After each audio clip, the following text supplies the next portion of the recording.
SLBC tunnel ప్రమాదానికి కాంగ్రెస్ ప్రభుత్వమే బాధ్యత వహించాలన్నారు ఎమ్మెల్యే మహేశ్వర్ రెడ్డి. ముందస్తు జాగ్రత్త చర్య లేకుండానే పనులు ప్రారంభించారని ఆరోపించారు.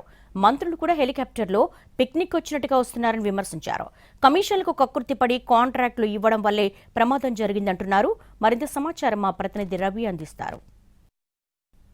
ఏం చెప్తున్నారు? ఇప్పటివరకు ఎన్డీఆర్ఎఫ్ టీంతో కూడా మాట్లాడారు. రెస్క్యూ ఆపరేషన్స్ ఎలా కొనసాగుతున్నాయని చెప్తున్నారు. ఆల్మోస్ట్ కొలెక్కి వచ్చింది. 8 మృతదేహాలు కూడా ఎక్కడున్నాయనే స్పాట్లను కూడా గుర్తించామనే విషయం తెలుస్తుంది.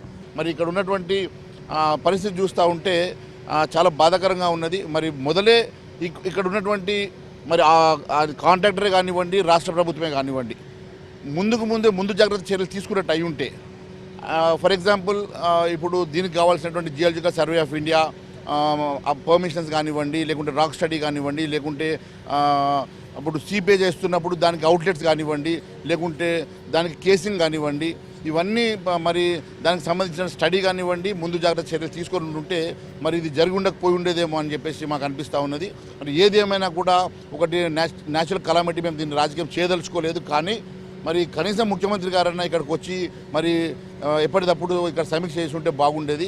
సరే, మంత్రికి ముఖ్యమంత్రి మధ్యలో ఏమి మరి డిఫరెన్సెస్ ఉన్నాయో, మరి మంత్రి ఉండడానికి ముఖ్యమంత్రి వస్తలేడా, లేకుంటే ముఖ్యమంత్రి మరి ఎందుకు రావడం లేదు మాకు అర్థమయ్యడం లేదు. కానీ ఒక్కటి మాత్రం మేము ఒక విషయం తెలియజేస్తా ఉన్నాం. ఇక్కడ ఉన్నటువంటి పరిస్థితుల్లో, ఇప్పుడున్నటువంటి పరిస్థితుల్లో ఇక్కడ మరి నేషనల్ ఫోర్స్ అంతా కూడా, నేషనల్ రెస్క్యూ ఫోర్స్ అంతా కూడా పకడ్బందీగా పనిచేస్తూ ఉన్నది. ఖచ్చితంగా మరి 1-2 రోజుల్లో మరి దీనికి రిజల్ట్ వస్తుందని చెప్పి మేము భావిస్తూ ఉన్నాము.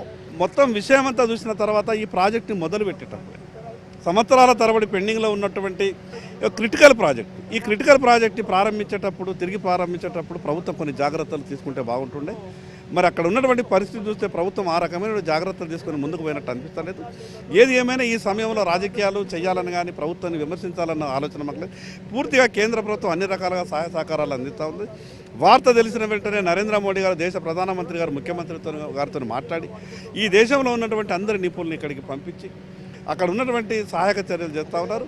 సిబ్బందికి మేము ఒక ఆత్మస్థైర్యం ఇవ్వాలా, వాళ్ళకు ఒక మోరల్ సపోర్ట్ ఇవ్వాలన్న ఆలోచనతోనే మేము లోపలికి వెళ్ళే ప్రయత్నం కూడా చేయలేదు. లోపల సహాయక చర్యలు జరుగుతూ ఉన్నాయి కాబట్టి మేమేదో వెళ్ళడానికి అక్కడ చూస్తే సహాయ చర్యలకు ఎక్కడ ఏదైనా ఆటంకం కలగచ్చన్న ఆలోచనతో మేము మధ్య నుంచి మేము బయటకు వచ్చేటువంటి ప్రయత్నం చేస్తాం.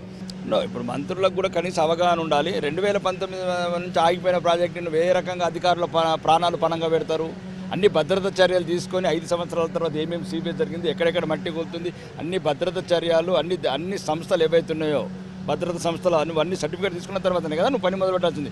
ఏదో కాంట్రాక్టర్తో కమిషన్లు సెట్ అయిపోయినాయి కదా అని పని ఎట్లా మొదలు పెడతారు? ఇప్పుడు సుమారు 6 సంవత్సరాలు అయింది. ఇప్పుడు 2019 ఆగిపోయింది. 6 సంవత్సరాలలో మొత్తం ఏం జరిగింది, ఇన్ని రోజులు గ్యాప్ ఎందుకున్నది, ఎట్లా ఇబ్బందికరంగా ఉంటుంది కదా. అవన్నీ భద్రత చర్యలు తీసుకుంటే కాంట్రాక్టర్లతో కమిషన్లు కుదుర్చుకొని మీరు ఈరోజు అట్లాంటి సత్యపూస మాటలు మాట్లాడుతున్నారు సీనియర్ మంత్రులు. ఈరోజు మేము అందుకోసం రాజకీయ విమర్శ జోలికి పోవట్లేదు, తర్వాత తేలిస్తాం సంగతి. ఇట్లాంటి చర్యలు ఇంకోసారి తెలంగాణలో పునరావృతం కాకూడదు. అమాయక ప్రజల ప్రాణాలు గాలిలో కలవకూడదు. ఈ మంత్రుల కుటుంబాలకి లోపలికి ఇరుక్కపోతే ఏర్పడుతుండే కొడుకులకు ఒక్కొక్కడికి ఏం మాటలు అంటే అవి ఇష్టం ఉన్నట్టు మాట్లాడుతున్నారు. ఎందుకు రాజకీయ విమర్శలు చేస్తాం? 2019 నుంచి 2025 వరకు ప్రాజెక్ట్ ఆగింది. ఆగినప్పుడు సరైన అన్ని భద్రత చర్యలు తీసుకొని కదా ప్రాణాలు నీ కుటుంబాన్ని వదిలిపెట్టున్నారు. మీరు మీ కుటుంబాలను పంపిరి, చూద్దాం లోపల ఆఫీసర్ని పంపిరి, మీ కుటుంబాల మంత్రుల కుటుంబాలని. నోరు ఉంది కదా ఇష్టం మాట్లాడతారా, వయసు ఉంది కదా ఇష్టం మాట్లాడతారా? ఇంకొకసారి పద్ధతి కాదు, ఇది సరైన వేదిక కాదు, సరైన సమయం కాదని మేము మౌనం వహిస్తున్నాం. లేకపోతే భద్రత ఇవన్నిటి కారణమే మీ రాష్ట్ర ప్రభుత్వం. సుమారు 5 సంవత్సరాల నుంచి ఎటువంటి నీకు జాగ్రత్తలు తీసుకుని ఎట్లా పంపిస్తావు లోపలికి ఆఫీసర్లని? కాంట్రాక్టర్తో కమిషన్ల కుమ్మక్కై ఏ భద్రత చర్యలు తీసుకోకుండా లోపలికి పంపిస్తావు. ఈరోజు అమాయకుల ప్రాణాలతో చెలగండ మాడుతున్నావు.